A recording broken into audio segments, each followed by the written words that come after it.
So if you put a pair of earphones on at night with a program of what you would like to be true in your life, that program is playing. It's not playing into your conscious mind. That's shut off. It's now going straight into the subconscious mind.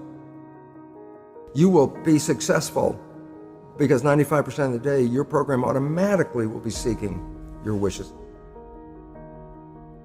Talk to me about your book, The Honeymoon Effect. Yeah. What that was all about, if you can explain it.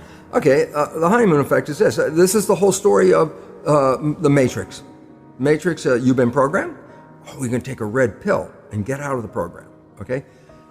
Falling in love is the equivalent of taking the red pill biologically. Scientists have studied what is called mind wandering. I said, what is mind wandering? I said, well, your conscious mind could be focused on a task, or your conscious mind could go off into think about things, okay? And the relevance about that is when the conscious mind is staying in the front, you're in absolute control. Wishes, desires, what you want, conscious mind, creative, you're in control.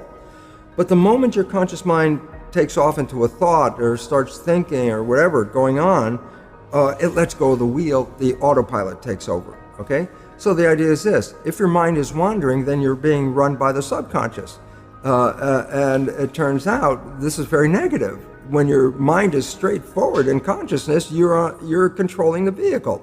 So I say, falling in love has been demonstrated biologically to be equivalent to the red pill, because what it does is it keeps you, what do they call, mindful, keeps you conscious. Look, you've been looking for this partner your whole life. They're now in front of your face. This is not the time to go thinking about things. It's time to be, oh, look what I got right here in front of me.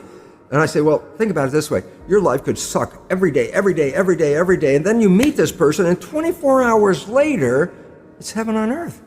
24 hours later, oh my God, I'm so in love, Even the job's not so bad anymore, and the food tastes great, and the music is so much better, and love, and love, and love. I go, what the heck happened? You had all of this negative, and then in 24 hours, you have this heaven on earth. And the answer was, it was taking the red pill. That's what falling in love is. At that moment, you stop playing the program. Now you're operating from conscious mind, which is creative, which by definition is wishes and desires. Brian, what the heck do you want from your life? If you answer that question, it's a creative answer, and by definition, it's conscious. So your wishes and desires are in your conscious mind. In a normal person's life, 5% of the day, you're moving toward that. 95% you're playing the program. You fall in love, 100, it was actually 90%, I think is the number, 90% from conscious mind. 90% of the day you are now operating from creative wishes and desires. I go, look, I said your life sucked all the way up, and then 24 hours of operating on wishes and desires and not playing the program turned earth into heaven for you at that moment. And then you go, well, how come the honeymoon doesn't last? I go, because inevitably you still have to think about things, your job, your chores, your requirements, what you have to do. And at some point, once you start thinking, then the conscious mind is shut off. And guess what shows up? All those behaviors in the subconscious mind that were negative, 70%.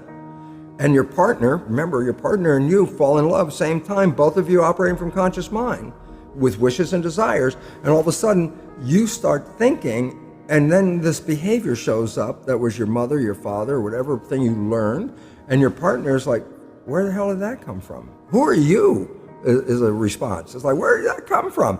We've been in this honeymoon. I've never seen that behavior. If you would have played that behavior on the first date, maybe we wouldn't have a second date, but now it shows up. And I say, why did it show up? Because I stopped being mindful.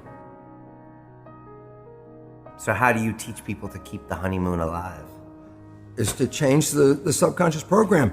and it's simple for reasoning is simple.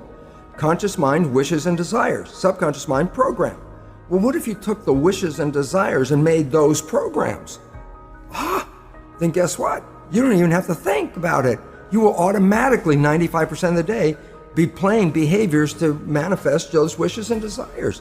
So reprogramming the subconscious with wishes and desires means you don't even have to think about it. You will be successful because 95% of the day, your program automatically will be seeking your wishes. Every night when you go to bed, just when you're just falling off into sleep, consciousness is disconnecting. The next period of your brain operation while your consciousness is disconnected is theta, which is the same brain function as in the first 7 years.